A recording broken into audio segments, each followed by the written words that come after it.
Shalom saudaraku.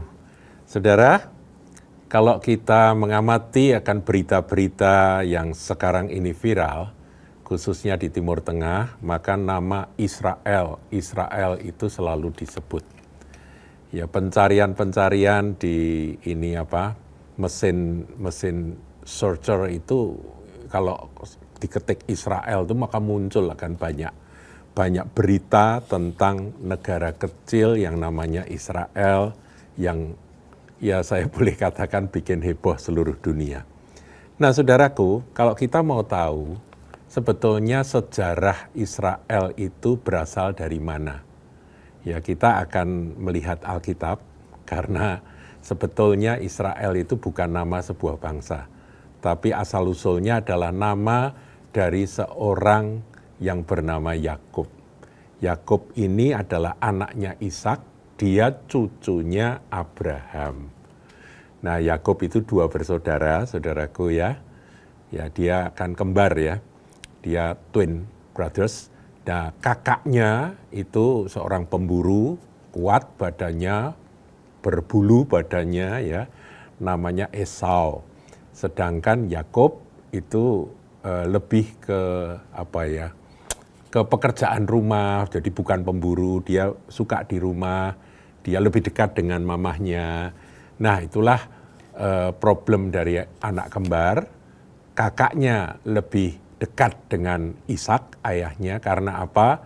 Karena dia suka berburu, pulang-pulang bawa hasil buruan, diolah, dikasih ke bapaknya, Ishak suka makan akan daging buruan itu. Nah sementara si Yakub lebih dekat sama mamahnya. Nah ini tentunya sebuah gambaran keluarga, ya fakta yang kita hadapi tapi perlu kita pelajari bahwa punya anak itu harusnya cara mendidiknya, cara mengasihinya juga harus seimbang. Tidak model begini, ini dekat ayah, ini dekat ibu lah. Ternyata ada problem nanti di belakang hari. Nah saudaraku, ini saya akan bawa Anda untuk membaca bagian atau perikop dari firman Tuhan ketika Yakub sudah melarikan diri dari kakaknya Esau. Kemudian dia pergi ke tempat pamannya yang bernama Laban. Di sana dia menikah dengan dua anak dari pamannya, dari Laban. Kemudian dia juga ini masing-masing bersaing pengen punya anak, sehingga baik ya Rachel maupun Lea kakaknya ini masing-masing memberikan akan budak-budaknya untuk dikawini oleh Yakub, yaitu pola pikir dari orang zaman dulu itu memang aneh ya, supaya apa? Ada perlombaan banyak-banyakan anak gitu ya.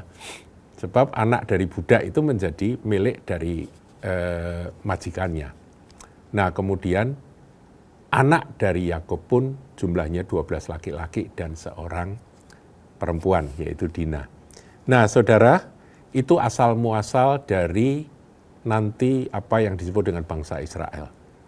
Nah, tapi nama Israel sendiri itu baru muncul di dalam Kejadian 32 dalam peristiwa ketika Yakub pulang dari tempat di mana dia menjadi pengungsi, menjadi orang asing di tempat pamannya itu, dia mau kembali ke rumah orang tuanya. Nah, rumah di mana dia dulu berasal gitu ya.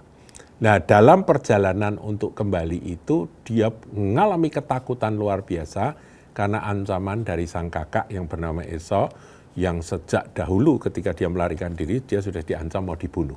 Dan dia tentunya bukan tandingan kalau mau berkelahi lawan Esau karena Esau gagah perkasa, seorang pemburu, sedangkan dia bukan ya saudaraku. Nah, kita lihat sampai di tepi sungai Yabok, Yakub itu nggak berani langsung menyeberang. Nah disinilah terjadi perjumpaan antara Yakub dengan Tuhan. Saya akan langsung bacakan saudaraku ya. Judul perikopnya Pergumulan Yakub dengan Allah. Pada malam itu Yakub bangun dan ia membawa kedua istrinya, kedua budaknya, perempuan dan ke-11 anaknya dan menyeberang di tempat penyeberang Sungai Yabok. Jadi pada waktu itu Benjamin belum lahir, saudaraku ya, dan Dina pun mungkin belum lahir ya, sehingga disebut 11 anak ya, karena totally nanti jadi 13.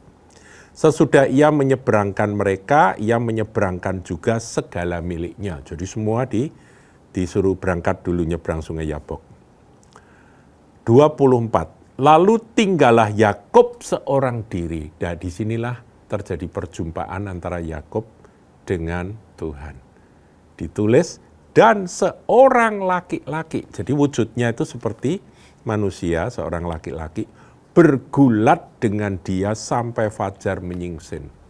Dari sinilah kita ini orang Kristen selalu menyebut, wah kami masih dalam pergumulan doa. Itu ceritanya dari sini, saudaraku. Kalau saudara punya masalah, saudara tahu saudara nggak bisa ngadepi masalah, saudara cari Tuhan, bergumul begitu ya dalam doa. Nah itu mungkin inspirasi dari istilah bergumul dalam doa itu ada diambil dari peristiwa ini. Jadi Yakub itu seorang diri dan dia bergulat dengan seorang laki-laki sampai fajar menyingsing. Jadi kalau doa, pergumulan doa itu pergumulan semalam suntuk itu saudaraku ya. Nah, ayat 25, ketika orang itu melihat bahwa ia tidak dapat mengalahkannya, jadi yang bergulat dengan Yakub itu, yang sesungguhnya itu adalah Tuhan. Tuhan yang menampakkan diri dalam wujud manusia. Ia memukul sendi pangkal paha Yakub sehingga sendi pangkal paha itu terpelecok. Sehingga ketika ia bergulat dengan orang itu. Jadi ini kok sulit sekali ditaklukkan. Yang namanya Yakub ini kok alotnya luar biasa. Saudaraku, kita ini ikut Tuhan Yesus, kita ini diberi peraturan awal. Barang siapa mau menjadi muridku, mau mengikut aku, dia harus menyangkal diri, memikul salib dan mengikut aku setiap hari. Nah, saudaraku, bergumul itu kadangkala itu urusan yang paling alot itu adalah mengalahkan diri sendiri. Tuhan pun mau mengalahkan kita, mau menaklukkan kemauan kita, keegoisan kita, segala kebenaran yang kita yakini, padahal kebenaran Tuhan bukan itu mau mematahkan itu sulit sekali. Makanya ini ada kisah Yakub ini ya. Wah, bergulat. Karena tidak bisa, ya sudah dipukul tulang pangkal paha sehingga terpelecok. Ayat 26, lalu kata orang itu, biarkanlah aku pergi, karena fajar telah menyingsing. Saud Yakub, aku tidak akan membiarkan engkau pergi jika engkau tidak memberkati aku. Aku tidak akan membiarkan engkau pergi jika engkau tidak memberkati aku. Yakub ini orang yang determinasinya luar biasa, saudara. Dia orang yang kalau sudah pegang Tuhan, dia sudah bergumul, dia nggak mau nyerah sampai dia menerima berkat dari Tuhan. Tuhan sendiri mencoba menaklukkan akan hal-hal yang mau diubah dari Yakub. Sulitnya luar biasa, sampai harus dipukul pangkal paha. Tapi Yakub punya kelebihan. Kekurangannya, kelemahannya, dia nggak mau nyerah sama Tuhan. Nggak mau, Tuhan jadilah kehendakmu, itu sulit sekali buat Yakub. Kehendakku ini, mauku ini, aku pengenku gini Tuhan. Nah, itu mau ditaklukkan sulit sekali. Tapi dia punya kelebihan, yaitu apa? Kalau sekali aku pegang engkau Tuhan, sekali aku menggenggam engkau, aku memegang engkau, aku tidak akan lepaskan engkau sebelum engkau memberkati aku. Itu Yakub. Saudara, makanya Yakub ini jadi bapak orang beriman juga, saudaraku. Dia nanti menjadi Israel itu karena ini, karena kedahsyatan secara rohani ini. Dia masih perlu diproses, karakternya masih perlu diproses, penaklukannya kepada Tuhan harus diproses sampai dia benar-benar takluk sama Tuhan. Tapi yang dahsyat dari Yakub adalah ini. Aku tidak akan membiarkan engkau pergi jika engkau tidak memberkati aku. Bagaimana dengan saudara? Kalau saudara berdoa semalam-malaman, apakah engkau berpegang seperti Yakub ini, berpegang pada Tuhan seperti Yakub? Tuhan, kalau engkau belum memberkati aku nggak akan lepaskan engkau. Ini pesan firman Tuhan, saudaraku, yang kita peroleh dari kisah perjumpaan Yakub dengan Tuhan. Ayat 27. Bertanyalah orang itu kepadanya, siapakah namamu? Sautnya, Yakub. Saudara tahu arti kata Yakub? Yakub itu, kalau saya lihat di kamus, itu makna asli kata Jacob atau Yakub itu adalah heel holder. Heel holder. Karena apa? Ketika dia lahir, tumit dari kakaknya itu dipegang. Nah saudara, kalau ada orang mau jalan, tumitnya dipegang, pasti orangnya kesandung jatuh. Makanya ada yang menafsirkan, Yakub itu tukang jegal gitu ya. Nah selain heel holder, Jacob itu artinya juga supplanter. Supplanter itu artinya menggantikan atau mengambil alih posisi dari orang lain. Kakaknya yang sulung tapi dia nggak mau kalah, dia ngambil alih. Makanya hak kesulungan kan akhirnya diambil sama Yakub. Bahkan berkat dari yang mestinya jatuh kepada Esau, itu akhirnya diambil oleh Yakub juga.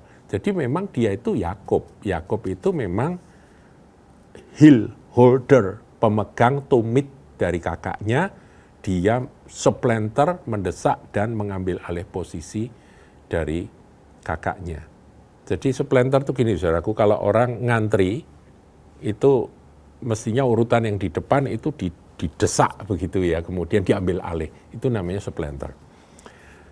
Nah dikatakan Yakub sautnya, dia bilang gitu ya, siapakah namamu ditanya.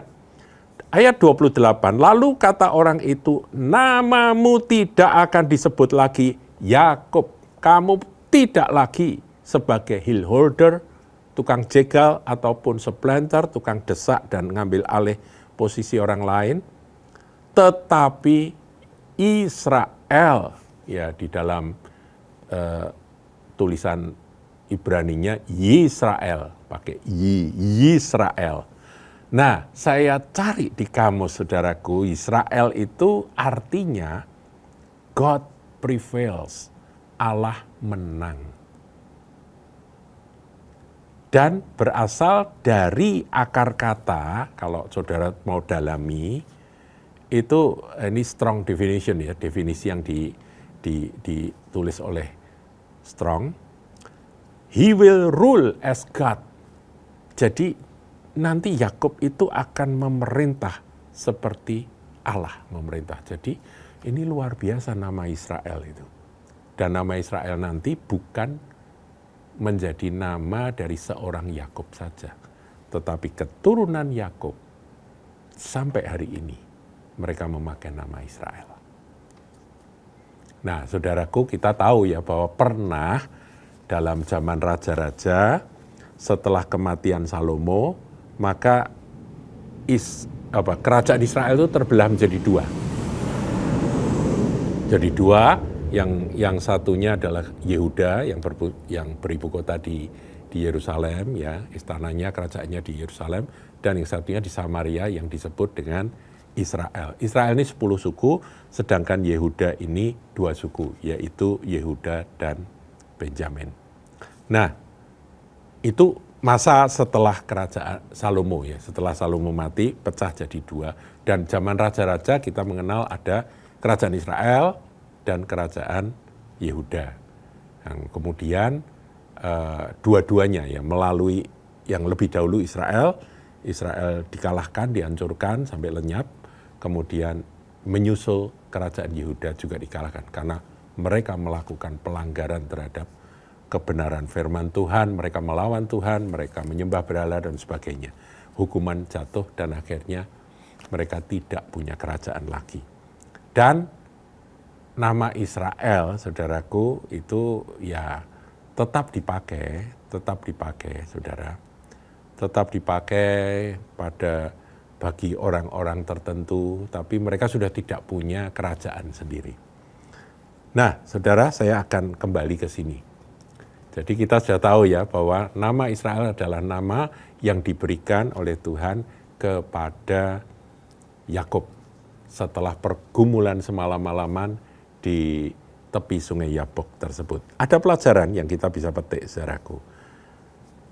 Lalu kata orang itu, ayat 28 kembali kita lihat, namamu tidak akan disebutkan lagi Yakub tetapi Israel. Kita sudah belajar ya, Israel itu artinya God prevails atau He will rule as God. Sebab engkau telah bergumul melawan Allah. Memang dia bergumulnya melawan Allah, saudara ya. Laki-laki yang bergumul dengan dia semalam-malam itu sebetulnya adalah penampakan dari Putra Allah atau Tuhan Yesus di Perjanjian Lama. Dan manusia. Nah, ini yang menarik, dan manusia. Jadi dia bergumul melawan Allah tapi juga melawan manusia.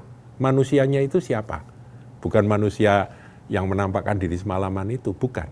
Melawan Allah itu kehendak Allah, maunya Tuhan untuk menaklukkan dia itu dia lawan mati-matian karena dia punya kemauan keras, dia punya prinsip kebenaran sendiri dan sebagainya yang harus ditaklukkan, dan pangkal pahanya dipukul sampai terpelecok sehingga nanti dia pincang. Kemudian melawan manusia. Manusia di sini nih yang dimaksudkan apa? Saya menafsirkan, saudaraku. Manusia di sini adalah kemanusiaan dari Yakub. Dia melawan Allah dan dia melawan kemanusiaannya, tetapi dikatakan, dan engkau menang. Yakub menang. Memenangkan hati Tuhan, memenangkan berkat Tuhan. Ayat 29, bertanyalah Yakub, katakanlah juga namamu. Ya, balik tanya, engkau siapa? Tetapi sautnya, mengapa engkau menanyakan namaku? Lalu diberkatinya lah Yakub di situ. Jadi Tuhan kalah, saudara. Ini kayak orang tua, anaknya nakal, orang tuanya mau mendisiplin si anak, tapi anaknya yang punya keinginan minta sesuatu itu pegang kaki papahnya sambil nangis, sambil nggak mau lepas. Dia bilang, kamu lepasin nggak? Papa mau pergi. Enggak, pokoknya kalau papa nggak kasih apa yang aku minta, aku nggak mau lepaskan. Pegang terus sambil nangis begitu. Akhirnya yang kalah siapa, saudara? Ya papa aja kalah, ya kan. Mirip seperti itu, saudara. Mirip seperti itu. Tetapi bukan berarti tidak ada pendidikan bagi Yakub. Namanya diganti menjadi Israel, dan Yakub tulang sendi pangkal pahanya terpelecok. Itu sampai nanti Yakub jalannya pincang, saudara. Kenapa? Ya ada penafsir mengatakan bahwa Yakub itu memang jago lari. Maksudnya melarikan diri dari persoalan. Dia ada masalah dengan kakaknya, lari. Ada masalah dengan Laban, mertuanya, lari gitu. Jadi melarikan diri itu adalah jurus yang paling ampuh dari seorang yang bernama Yakub. Engkau tidak lagi disebut Yakub, tetapi namamu adalah Israel. You will rule as God. Nah, itu saudaraku. Nah, dia diberkati. Saudara mungkin tanya, sebetulnya apa betul orang yang bergumul dengan Yakub, yang memberkati Yakub itu adalah Tuhan? Nah, kita lihat, saudara. Ayat 30. Yakub menamainya tempat itu Peniel. Sebab katanya, aku telah melihat Allah berhadapan muka, tetapi nyawaku tertolong. Yakub tahu, saudara, bahwa semalam-malaman sesungguhnya dia telah berhadapan muka dengan Allah.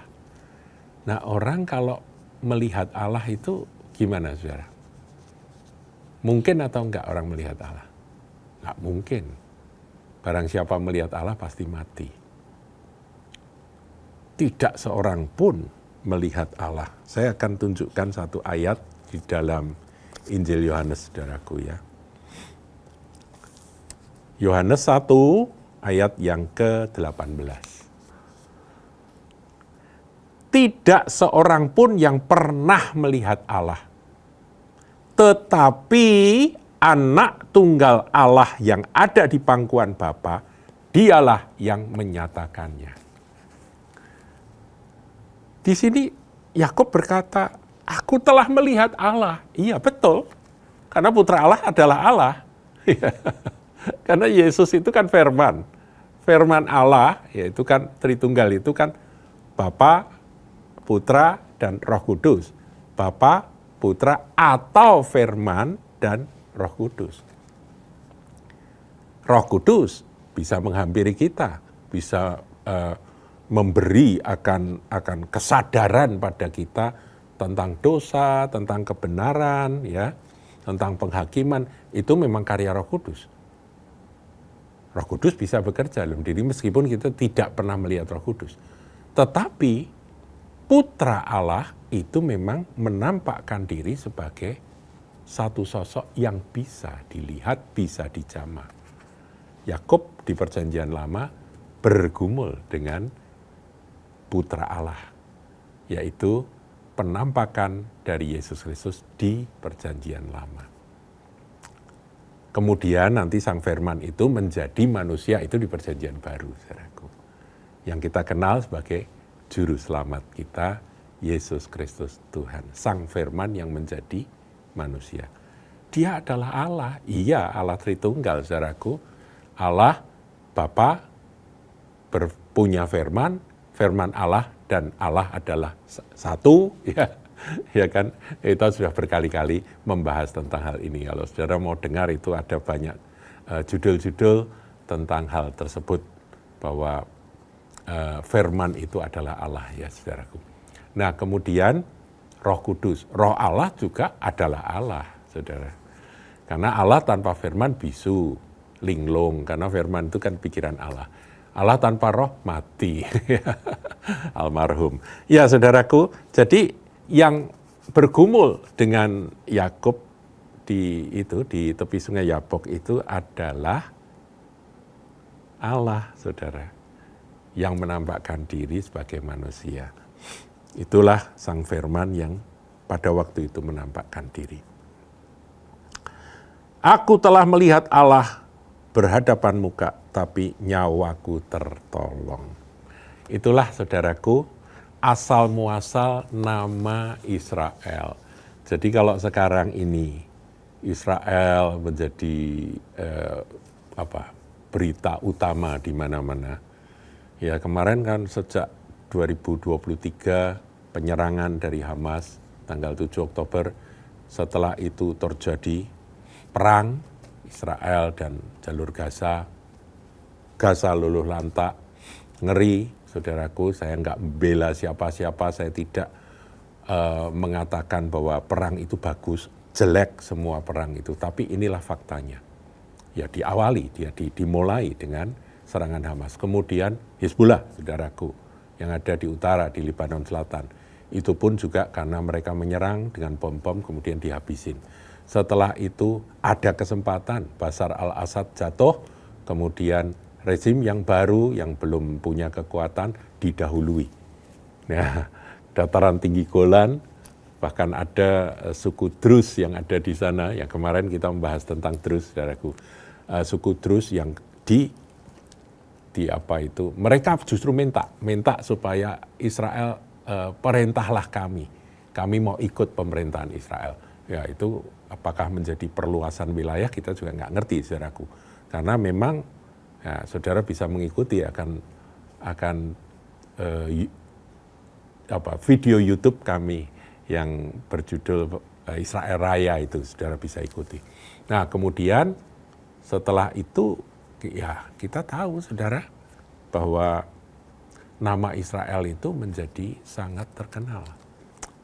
Dihujat, dibenci, ya dinilai begini, nilai begitu. Kita hanya belajar dan percaya bahwa firman Tuhan adalah kebenaran. Israel sampai hari ini belum menerima Yesus Kristus yang disalibkan itu sebagai Tuhan dan Juru Selamat. Dia nunggu waktu sampai genap jumlah bangsa-bangsa di luar Israel ini diselamatkan. Setelah itu baru giliran mereka bertobat, saudara. Tuhan Yesus memberkati.